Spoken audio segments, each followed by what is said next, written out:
ಇವತ್ತಿನ ದಿವಸ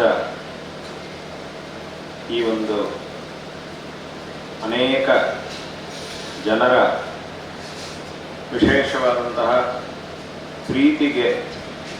ಪ್ರೀತ್ಯಾದರಗಳಿಗೆ ಪಾತ್ರವಾಗಿರ್ತಕ್ಕಂತಹ ಈ ಒಂದು ಜನತಾ ವಿದ್ಯಾಸಂಸ್ಥೆಯ ಈ ವಸತಿ ಗೃಹವನ್ನು ಜಗನ್ಮಾತೆ ಶ್ರೀ ಶಾರದಾ ಪರಮೇಶ್ವರಿ ಅಮ್ಮನವರ ಮತ್ತು ಪರಮ ಪೂಜ್ಯರಾದ ನಮ್ಮ ಗುರುವರೆಣ್ಯರು ಈ ದಕ್ಷಿಣಾಮ್ನಾಯ ಶೃಂಗೇರಿ ಶಾರದಾ ಪೀಠದ ಪ್ರಸ್ತುತ ಅಧಿಪತಿಗಳು 36ನೇ ಅಧಿಪತಿಗಳು ಆಗಿರ್ತಕ್ಕಂಥ ಜಗದ್ಗುರು ಶ್ರೀ ಶ್ರೀ ಭಾರತೀ ತೀರ್ಥ ಮಹಾಸ್ವಾಮಿಗಳವರ ಪರಿಪೂರ್ಣವಾದಂತಹ ಒಂದು ಅನುಗ್ರಹದಿಂದ ಉದ್ಘಾಟನೆ ಮಾಡಿದ್ದೇವೆ. ವಿದ್ಯಾರ್ಥಿಗಳಿಗೆ ಉತ್ತಮವಾದಂತಹ ವಾತಾವರಣದಲ್ಲಿ ಯಾವುದೇ ತೊಂದರೆಗಳಿಲ್ಲದೆ, ಯಾವುದೇ ವಿಕ್ಷೇಪಗಳಿಲ್ಲದೆ, ಚಿತ್ತ ವಿಕ್ಷೇಪಗಳಿಲ್ಲದೆ ಪ್ರಶಾಂತವಾಗಿ ಅವರ ಒಂದು ಅಧ್ಯಯನವನ್ನು ವಸತಿಯನ್ನು ಮಾಡುತ್ತಾ ಅವರ ಅಧ್ಯಯನವನ್ನು ಉತ್ತಮವಾದಂತಹ ರೀತಿಯಲ್ಲಿ ಮುಂದುವರಿಸುವುದಕ್ಕಾಗಿ ಬೇಕಾದಂತಹ ರೀತಿಯಲ್ಲಿ ಈ ಒಂದು ವಸತಿ ಗೃಹವನ್ನು ನಿರ್ಮಾಣ ಮಾಡಿದ್ದಾರೆ.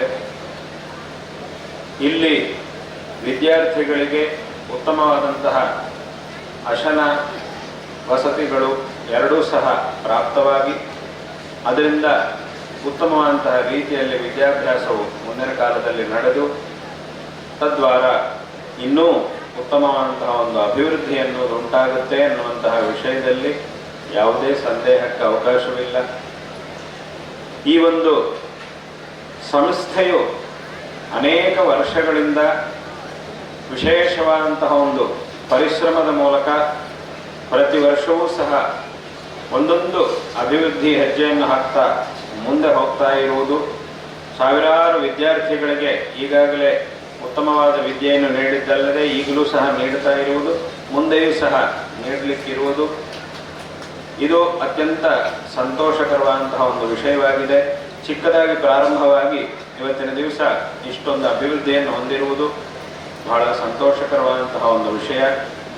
ಇದರಲ್ಲಿ ವಿಶೇಷವಾಗಿ ಗಣೇಶ್ ಮಗುವೀರ ಅವರು ಮತ್ತು ಅವರ ಜೊತೆಯಲ್ಲಿ ಇದರಲ್ಲಿ ಶ್ರಮಿಸಿದಂತಹ ಎಲ್ಲ ಸಜ್ಜನರು ಅವರೆಲ್ಲರ ಒಂದು ವಿಶೇಷವಾದಂತಹ ಪರಿಶ್ರಮ ಇದ್ದೇ ಇದೆ. ಆ ಒಂದು ಪರಿಶ್ರಮ ಇಲ್ಲ ಅಂತಂದರೆ ಇದು ಯಾವುದೂ ಸಹ ಆಗುವುದಿಲ್ಲ. ಒಂದು ಸಂಕಲ್ಪವನ್ನು ಗಣೇಶ್ ಅವರು ಮಾಡಿ ಸ್ವತಃ ಅವರೇ ಅಧ್ಯಾಪಕರಾಗಿ ತಮ್ಮ ಕಾರ್ಯವನ್ನು ಮಾಡುತ್ತಾ ಎಷ್ಟೋ ಜನರಿಗೆ ಪಾಠವನ್ನು ಮಾಡುತ್ತಾ ಇದನ್ನು ಇನ್ನಷ್ಟು ಅಭಿವೃದ್ಧಿಪಡಿಸಬೇಕು, ಇನ್ನೂ ಹೆಚ್ಚಿನ ಮಕ್ಕಳಿಗೆ ಉತ್ತಮವಾದಂತಹ ವಿದ್ಯಾಭ್ಯಾಸವು ಪ್ರಾಪ್ತವಾಗಬೇಕು ಅನ್ನೋ ಸಂಕಲ್ಪವನ್ನು ಇಟ್ಟುಕೊಂಡು ಈ ಸಂಸ್ಥೆಯನ್ನು ಪ್ರಾರಂಭ ಮಾಡಿ ಇದನ್ನು ಇಷ್ಟು ದೊಡ್ಡ ಸ್ಥಿತಿಗೆ ತಂದಿದ್ದಾರೆ. ಅದು ಅತ್ಯಂತ ಪ್ರಶಂಸನೀಯವಾದಂತಹ ವಿಚಾರವಾಗಿದೆ. ಈ ಒಂದು ಸಂದರ್ಭದಲ್ಲಿ ಒಂದು ಕಥೆಯು ನಮಗೆ ಜ್ಞಾಪಕಕ್ಕೆ ಬರುತ್ತೆ. ಅದು ಕೆಲವರಿಗೆ ತುಂಬ ಜನರಿಗೆ ಅದು ಗೊತ್ತಿರಬಹುದು. ಏನು ಅಂತ ಕೇಳಿದರೆ, ಒಂದು ಕಡೆ ಒಂದು ಊರಿನಲ್ಲಿ ಒಬ್ಬರು ದೊಡ್ಡ ಪಂಡಿತರಿದ್ದರು. ಅವರು ಬಾಲ್ಯದಿಂದಲೂ ತುಂಬ ಅಧ್ಯಯನವನ್ನು ಮಾಡಿ ದೊಡ್ಡ ವಿದ್ಯಾವಂತರಾಗಿ ದೊಡ್ಡ ಪಂಡಿತರಾಗಿದ್ದಾರೆ.